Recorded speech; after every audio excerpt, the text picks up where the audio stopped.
Hi everyone, this is Mr. Kerr. This video we're going to be looking at temperature and pressure as it relates to gases. What I have here, I've got a great simulation from PhET, and this one just shows you some argon gas particles moving around. And the reason I want to show you this is you have to be careful when you're working with gases, because if you change the pressure or temperature, you're going to change a lot of the properties of the gases. So if I compress this gas here, the pressure goes up. You can see the temperature is changing as well at the same time. And the particles have a lot more kinetic energy. There are a lot more collisions associated with that. So let me just bring it back up.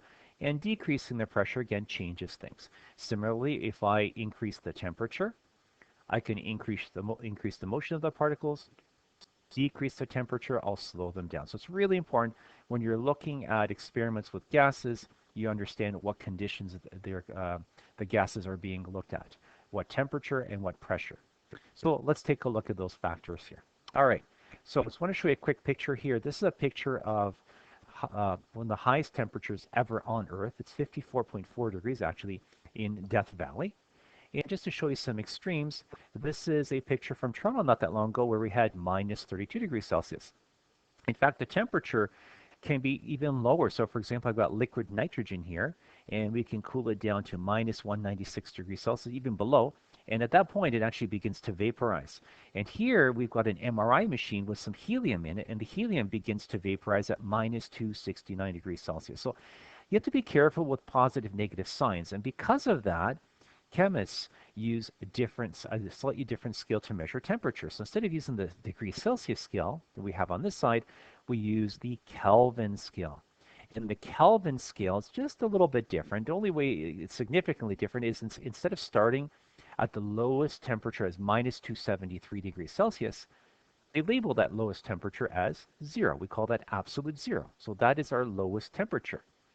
And then everything, if you're looking at the Kelvin scale, to convert between the two scales, degrees Celsius and Kelvin, you just add 273. So if I'm at absolute 0 Kelvin, what is that in degrees Celsius? Minus 273 degrees Celsius. So to get to this Kelvin, I just added 273 plus negative 273 gives me 0. Similarly, if I'm at 0 degrees Celsius, all I do is I add 273, and we end up with 273 Kelvin. 100 degrees Celsius, we'll add 273, it's 373 Kelvin. If you want to go Kelvin to degrees Celsius, you just subtract the 273. So it's a very easy conversion to do. So the other thing we have to look at is we also have to look at pressure. I've got here human pyramid. Where is the greatest pressure, right? And if you think about it, as you're adding levels here, you're going to have more and more and more pressure. And the lowest pressure is going to be right at the bottom here. That's because you've got a lot of mass on top of you and it's pushing on you. And it's the same kind of idea when it comes to the atmosphere. So the more air that you have, or the more people that you have on here, at the bottom here, there's going to be a lot more pressure. So to measure pressure, we use something called the Pascal. So the Pascal is the force of 1 Newton, which is about, I would say, a calculator, the weight of a calculator, pushing down on a meter squared. That's about half of a tabletop that we have in our class. So 1 Newton per meter squared is equal to 1 Pascal. That's about a calculator pushing down on half of a desktop again. So what happens is when we're looking at the atmosphere and the gases in the atmosphere, you have to remember that the gases go all the way up. Several hundred kilometers is how high the atmosphere is. So you got this column of air all the way above you. So can you imagine a 1 meter squared column of air? It has a mass, actually, look at this, of about 10,000 kilograms. Crazy how much mass there is above you. So there's a lot of air resting above you. What does that mean? Well, that means you've got about 10,000, we say 101,325 newtons of air above you. In other words, 10,000 kilograms again. So this is a huge, huge value. Now, if you convert this into pascals, so remember, this weight or this mass would be all over 1 meter squared. So that'll be 101,325 newtons over a meter squared, which gives you 101,325 pascals. And we don't like to use Pascal. It's a very, very large number, so we tend to use kPa, kilopascals. So the pressure on average would be about 101.325 kPa. That's how much air is pushing down above. Remember, it's a massive column of air. Now, the amount of pressure above you can actually change. It depends on the density of the air. So sometimes the pressure will be higher, sometimes it will be lower. So typically higher pressure means better weather and lower pressure means we're going to have stormy weather. So right now the temperature in Mississauga is 100.3 kPa, a little bit lower than the 101.3 that is typical. So basically the pressure determines weather. And again, it's another example why we have to really understand how pressure affects gases. So let's go back to our slides over here.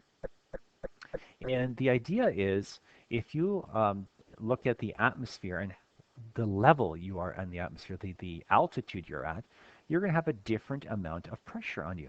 It's kind of like this. If I'm at the bottom over here, I'm going to feel like in this human pyramid, I'm going to feel a lot of pressure just because I've got a lot of people above me. That's like being at sea level. At sea level, there's a lot of air particles all above you. You have this huge, huge, huge air column above you. If you go up and climb a mountain, you're not going to have as much pressure on you. You might just have a few people above you in a human pyramid. Here, you have a lot less air particles above you, so the pressure is less because there are fewer air particles. And the other thing is the air particles also push down on each other, so they're very, very compressed at the bottom, and they're more spread out at the top. They're not being pushed in as much. So that's something to keep in mind. So here's an individual that is on top of Mount Everest. It's a nice day up there. And you'll notice they're wearing an oxygen mask. Why? Well, think about the amount of air that's above that individual. It's a lot less. It's very, very thin air because there's very few particles pushing down on each other. So as a result, the pressure is very, very, very low on top of there. You really notice this if you ever go flying or if you're driving in an area that has a very large hill. So what happens is, oh, let me just remove this. So what happens is, sorry, here we go. If you're flying, initially the pressure in your ears and the outside, so inside your head and the outside is exactly the same. You can see here the relative amount of particles.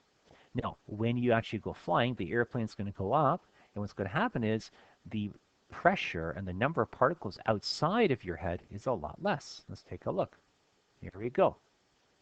And because of that, there's more pressure in your head than is outside. You have this pressure that you feel on your eardrums, and that gives you like an earache. So to relieve that, what you can do is you can chew gum, yawn, hold your nose and blow, all kinds of techniques. But what you're trying to do is try to get that extra air outside of your head into the surrounding area. And once you do that, everything is fine until you land. Now, when you're landing, remember, you have very low air pressure inside of your head. When you land, all of a sudden, the air pressure is a lot higher outside because you're now at a lower altitude, and the eardrums are being pushed inwards. And again, what do you have to do? You chew your gum, swallow, whatever you have to do. And again, what's going to happen is the air pressure will eventually equalize and you're fine. So it's important to understand air pressure from even a traveling point of view. Hopefully we'll be able to travel soon, right? So to measure the amount of air pressure, we have to use some kind of device. And the first device that we used to measure pressure was made by Evangelista Torricelli. And he developed a system where he had a long, long tube, a glass tube, and basically put some mercury in it, and then he submerged that in another pool of mercury down at the bottom. And what would happen is the mercury is quite heavy, it pushed down and create a small vacuum up at the top. Now, what happens is this. With the atmosphere, it actually pushes on the mercury over here. So if you have, and that's what's causing the mercury to rise up inside this little tube. The more you're pressing down, the higher the level of the mercury would go. So what he did is he put little markings on here, and he noticed that standard conditions, most of the time the mercury went up to a level of around 760 millimeters. 76 centimeters. Okay, so we call that's called standard pressure. That's typically the pressure we have at sea level. We call that 760 millimeters of mercury, or in honor of his name, 760 torr. It's exactly the same unit.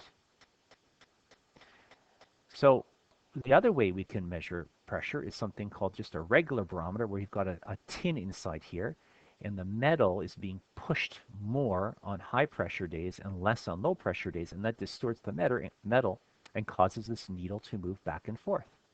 So we have one of these in the classroom. Now, regardless of how you measure pressure, we have to have a standard that we compare all pressure to. So we call that standard atmospheric pressure. So we say that standard atmospheric pressure is equal to 1 atmosphere, which is equal to 760 millimeters of mercury, 760 torr, or 101.325 kilopascals. All of these are measuring the exact same thing. They're all equal to each other. And what you do is you can use the appropriate unit for your experiment. But if you have to convert, it's easy to convert to these other units as well. So it's almost like converting between miles and kilometers, right? They're all set values, but it's easy to go back and forth. Now, the other thing to remember is, we have to measure things in Kelvin. And when we're looking at experiments with gases, because there can be such a huge variation in temperature pressure, we have to look at a standard. So standard temperature and pressure is defined as 0 degrees Celsius, but we're going to be using 273 Kelvin, so we use that value there. And standard pressure is 1 atmosphere, which you can measure in kilopascals. That's what we normally do. But you can also measure it in these other units over here. So the idea is STP, standard temperature and pressure, is at 273 Kelvin and 1 atmosphere. So in the next video, we're going to be looking at how we can convert back and forth between these different units if we have to. And that's it for this video. Take care, folks.